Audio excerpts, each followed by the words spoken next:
నెల్లూరు జిల్లా ముత్తుకూరు మండలం పెడతాపోలూరు పంచాయతీ పరిధిలోని కట్ట కింద వడ్డేపాలెంలో అసలు ఏం జరిగింది? దాడి చేసింది ఎవరు? దాడికి కారణంగా ఇబ్బందులు పడింది ఎవరు? బాధితులు ఏం చెబుతున్నారు? పోలీసులు ఏమంటున్నారు?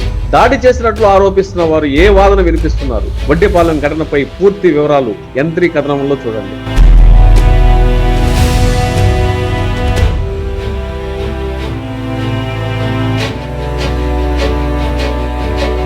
వారందరూ ఒకే సామాజిక వర్గానికి చెందినవారు. వారిలో కొందరు ఒకరికి ఒకరు బంధువులు కూడా అవుతారు. పండ్ల వ్యాపారం, కూరగాయల వ్యాపారం చేసుకుని జీవనం సాగిస్తూ తమ పని తాము చేసుకుపోతూ ఉంటారు. అయితే సమస్య వస్తే వర్గాలుగా తయారవుతారు. తమ ఆధిపత్యం గ్రామంలో చూపించుకునేందుకు సొంత మనుషులపై కూడా దాడి చేసేందుకు వెనకాడబోరనేది గత వారం రోజులుగా వడ్డేపాలెంలో జరుగుతున్న వరుస దాడులు, ప్రతి దాడులు తాలూకు సాక్ష్యాలు. ముత్తుకూరు పోలీసులు చెబుతున్న వివరాలు ఇలా ఉన్నాయి.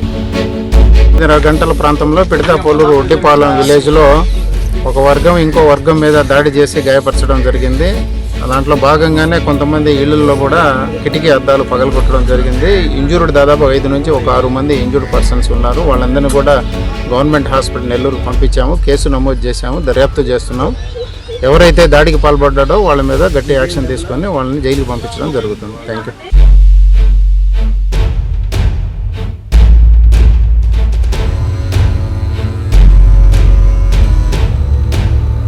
గతంలో వడ్డేపాలెంలో ఇరు వర్గాల మధ్యన వరిధాన్యం, మామిడి పండ్లు కొనుగోళ్ల వివాదాలున్నాయి.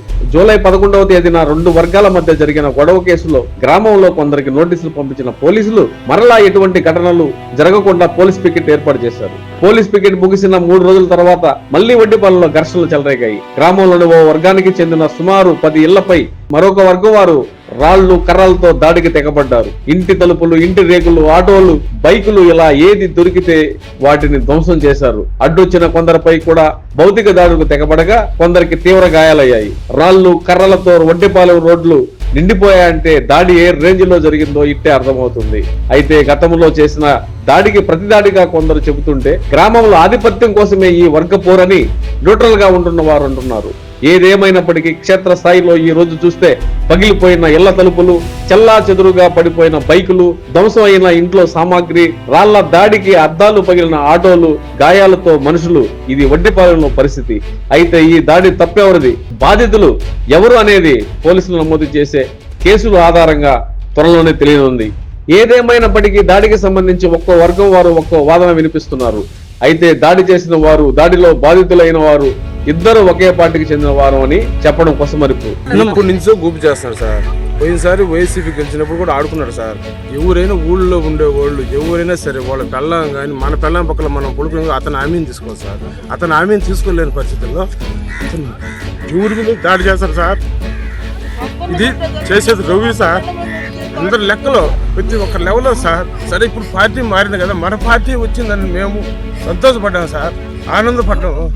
అయినా కానీ మన పార్టీలో ఉన్న వాళ్ళు 10 మందిని ఆ పక్కకు లాక్కొని అందులో పోయిన మొన్న 4 రోజుల కింద సార్ రాజగోపాల్ సార్తో కూడా మాట్లాడచ్చు చెప్పాడు. సిఐ గుర్త కూడా చెప్పాడు. రవి అని అతన్ని ఒక కంట్రోల్లో పెట్టుకోండి చెప్పాడు కదా సార్. ఇప్పుడు కూడా అతను అబ్బాయి మా అన్న కొడుకు సార్ డ్యూటీకి వెళ్తుంటే ప్లాన్ చేసి ఆంజనేయస్వామి గుడి ఉంది సార్, టెంపుల్ ఉంది అక్కడ. ఆంజనేయస్వామి టెంపుల్ ఇక్కడ కూర్చొని అక్కడికి వచ్చిన తర్వాత వేసారు సార్ దెబ్బ. ఆ దెబ్బతోటి వచ్చి ఇక్కడ వచ్చి బైక్ కొడుతుంది సార్. చూడండి బైక్ కూడా తీసుకోండి. ఇది సార్ చేసేది. ఇంతమంది చేసేది. ఆ అబ్బాయికి 2 కొడుకులు సార్, శివ, నవీన్ ఇద్దరు. పోయిందుకి కొడుకు ఏకపక్షంగా నిర్ణయం తీసుకొని ఊరి మీద ఈరోజు పొద్దున్నే మార్నింగ్ దాడి చేయడం జరిగింది. ఈ ఊరి మీద దాడి చేయడంలో చాలామంది గాయపడ్డారు. చాలా ఇళ్ళు కూడా విధ్వంసం చేశాడు. దయచేసి గవర్నమెంట్ కూడా జోక్యం చేసుకొని సిఐ గారు, ఎస్ఐ గారు కూడా గట్టి చేరి తీసుకుంటారని మాకు నమ్మకం. ఎవరు నెల్లూరు రవి అంటే ఎవరు అంటే వైసీపీకి సంబంధించి అతను, వేరే వాళ్ళు ఎవరు కాదు, వైసీపీ సంబంధించి రవి. దీన్ని సిఐ గారు, ఎస్ఐ గారు అందరూ సమక్షంలో కూడా గట్టి చర్య తీసుకొని ఇటువంటి గ్రామంలో ఇటువంటి ఇబ్బందులు జరగకుండా మళ్ళీ ఎందుకు చేశాడు దాడి చేశాడంటే సార్ అతను వైసీపీ. గతంలో అతనికి చాలా ఇబ్బందులు ఉన్నాయి. అవన్నీ మనసులో పెట్టుకొని ఎన్ని దాడి చేయడం జరిగింది. ఇది కరెక్ట్ కాదు. మొన్న కూడా మన ముందుకు వచ్చేస్తారు, సరేలే వస్తే వచ్చారని చెప్పి బొమ్మగా అయిపోయాం సార్. వీళ్ళతో ఇట్లా కాదులే, మనం సీసీ కెమెరాలు పెట్టుకుందాం, వాళ్ళు సరే ఊరికి గొడవలకు వస్తుంటారు, మనం ఏడపోతుంటాం వద్దని చెప్పి సురేష్ రెడ్డి ఉన్నారు కదా సార్, ఊర్లో సురేష్ రెడ్డి ఉన్నారు కదా, ఆయనకి 3 లక్షలు సీసీ కెమెరాలు పెట్టిస్తే అంటే కట్టొచ్చారు సార్. మాలినమ్మ తరఫున పెట్టొస్తే ఇవాళ పెడతారు రేపు పెడతారు అని చెప్పి వాళ్ళకి ఫోన్ చేసి, నేను వాళ్ళకి సీసీ కెమెరాలు ఇంకా పెట్టలేదు, మీరు కొట్టేయండి, మీరు చేయాల్సింది మీరు చేయండి, తర్వాత చూసుకున్న వాళ్ళ సంగతి, సీసీ కెమెరాలు లేవేం లేవు అని చెప్పేసాడు. చెవుల్లో కమ్మలు బిరికేసి ఇంట్లో డబ్బులు ఉంటే తలుపు దాచి పెట్టుకోండి సార్. ఈ పిల్లోడు పచ్చి పని ఆ పిల్లోడు వాళ్ళిద్దరిని సార్ తలుపు మొదలు పెట్టుకుంటే కర్రలేసి పొడస్తా, తీ బయటికి రా బయటికి నిలవరా. ఆ చెంచయ్య, నెల్లూరు చెంచయ్య వాళ్ళ భార్య పేరు లావణ్య సార్, జుట్టు చెవులు కమ్మలు తగులు పిరికేస్తుంది సార్. నేను దగ్గర చచ్చిపోతాను సార్. బెడ్లకి అన్నైతే 3 రోజుల నుంచి జ్వరం సార్ బెడ్కి.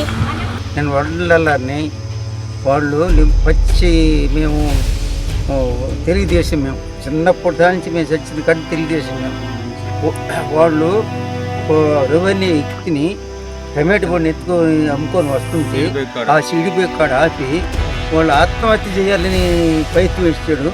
ఎట్నో కొద్దిగా టైం బాగుండి బతికినోడు.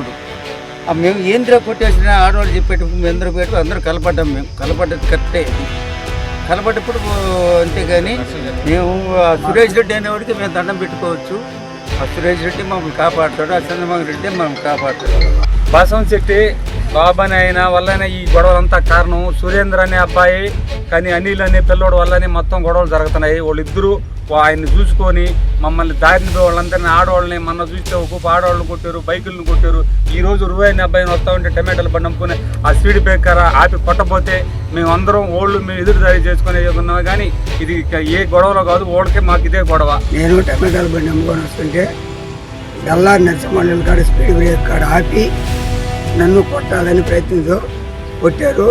నేను వాళ్ళ దెబ్బకు తట్టుకోలేక పారిపోయి వెళ్ళాను.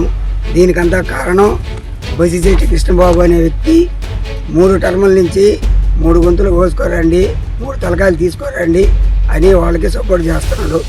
అది మేము మా గ్రామస్తుడే సురేష్ రెడ్డి గారికి పోయి అయ్యా ఎటు వాళ్ళు గొడవకు వస్తున్నారు అని ఆడికి పోతే ఇద్దరిని పిలిచి తగాదాలు లేకుండా సురేష్ రెడ్డి మధ్యస్థం చేశాడు. తర్వాత మళ్ళీ రెండోసారి ఇళ్ళ మీద పడ్డాక డీలర్ బాబు ఇంటికి వాళ్ళు పోయి తర్వాత ఎమ్మెల్యే కాడికి పోతే దీనికి రాజుబాబుకి సోమిరెడ్డికి ఎలాంటి సంబంధం లేదు. మేము 1995 నుంచి టీడీపీ, వెంకటకృష్ణ అనే వాళ్ళు వైసీపీ. ఈరోజు గవర్నమెంట్ మారేటప్పటికే వాళ్ళు మేము టీడీపీ అని చెప్పి మా మీద దౌర్జన్యంగా మా ఇళ్ళ మీదకి వచ్చి రౌడీజం చేస్తామంటే మేము సురేష్ రెడ్డి అనే వ్యక్తి కాడికి పోయి అతనికి చెప్పాము. అతను గొడవలు వద్దు, సర్దుబాటు చేసి ఇక మళ్ళీ గొడవ జరగకూడదని ఎస్ఐ గారి కాడ సీసీ కెమెరాలు పెట్టాలని 3.5 లక్షల డబ్బులు, 3.5 లక్ష అమౌంట్, 1,75,000 కట్టండి, కడితే సీసీ కెమెరాలు పెట్టేస్తాం, గొడవలు ఆగిపోతాయంటే కట్టలేక మళ్ళీ నిన్న గొడవకు వచ్చి ఈరోజు ఉదయాన నేను టమాటాలు బండి అమ్ముకొని వస్తుంటే నన్ను దారిలో ఆపి నన్ను కొట్టేదానికి ప్రయత్నం చేస్తే తర్వాత నేను వాళ్ళని కొడతారని నేను భయపడి పారిపోయి ఇంటికి వెళ్ళిపోయాను. అక్కడి నుంచి గొడవ జరిగింది. విశ్వసాయి ఎడ్యుకేషనల్ సొసైటీ వారి Vishwasai JEE topper program NIT లేదా IITలో సీట్ సాధించడమే మీ లక్ష్యమైతే ఆ లక్ష్యాన్ని మీకు మరింత చేరువ చేస్తుంది Viswasai JEE stars elite batch. The salient features of JEE stars elite batch. కేవలం 36 మంది విద్యార్థులు కలిగిన లిమిటెడ్ బ్యాచ్ ద్వారా ప్రతి విద్యార్థి మీద ప్రత్యేకమైన శ్రద్ధ, ఎందరో విద్యార్థులని IIT ర్యాంకర్స్ గా మార్చిన మా అనుభవజ్ఞులైన ఉపాధ్యాయ బృందం, నిపుణులచే ప్రిపేర్ చేయబడిన విశ్వసాయి యూనిక్ స్టడీ మెటీరియల్ మరియు ప్రతి విద్యార్థికి ప్రత్యేకమైన doubt clearing sessions, maths, physics, కెమిస్ట్రీలలో 10,000కు పైగా ప్రాక్టీస్ ప్రాబ్లమ్స్ తో step by step solution, quick problem solving, revision booklet, full length JEE advanced mock test. 2025-26 సంవత్సరానికి గాను విశ్వసాయి వారి జేఈఈ స్టార్స్ ఇలైట్ బ్యాచ్ లో చేరండి. విశ్వసాయి అంటేనే తల్లిదండ్రుల నమ్మకం, విద్యార్థుల విజయం. Viswasai educational society, Nellore, Tirupati.